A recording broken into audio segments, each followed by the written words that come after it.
Are you ever allowed to ever reference the past of a post-transition trans person? Like, did Bruce Jenner or Caitlyn Jenner win the Olympics?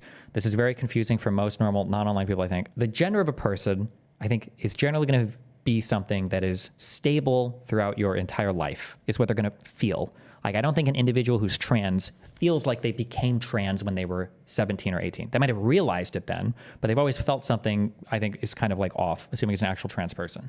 I don't think that the issue is, trans people might disagree on this, but I don't care. I think I'm right anyway. If a trans person says, I don't like it when you refer to me with my old name, I don't think what's actually going on with the trans person is they're like, I feel like you're dead naming me and that's offensive because it was my old name.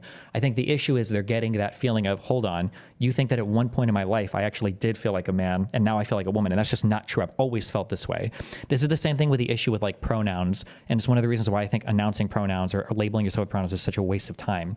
It's because when you're using the right pronouns or the wrong pronouns on somebody, it's not about you being respectful. And it's not about you being nice or welcoming or accepting. It's the idea that like, internally, I view myself as a woman or a man. And when you use a shortcut to refer to me, what I learned very quickly is do you model me in your head the same way that I view myself? So if I am a trans woman and you call me by she and her, without me like saying anything, then you're modeling me the way that I see myself, which is always what we want to be understood. It's like the most human thing in the world is that somebody understands us.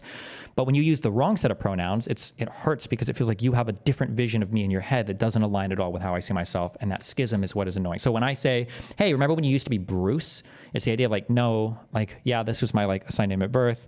And this is like the name I used to go by, but like it feels like you're saying that like back when I felt like I was a man, and that's just not at all what's happening. I think that we always refer to people, even in the past, I think by the current ways that they identify themselves. I think that's generally what we do. Like I would never say to my mom, remember back when you were Mary Gonzalez and you went to the Air Force? Remember when you were Mary Gonzalez and you did this? Remember when you were Mary Gonzalez? And like I would just never say that. It's like, oh, this is my mom, this is her last name. Like I would never like use her maiden name to describe her in the past. That would be weird. And that's not even like invoking concepts of gender or identity. It just feels like you generally always refer to people by their current name.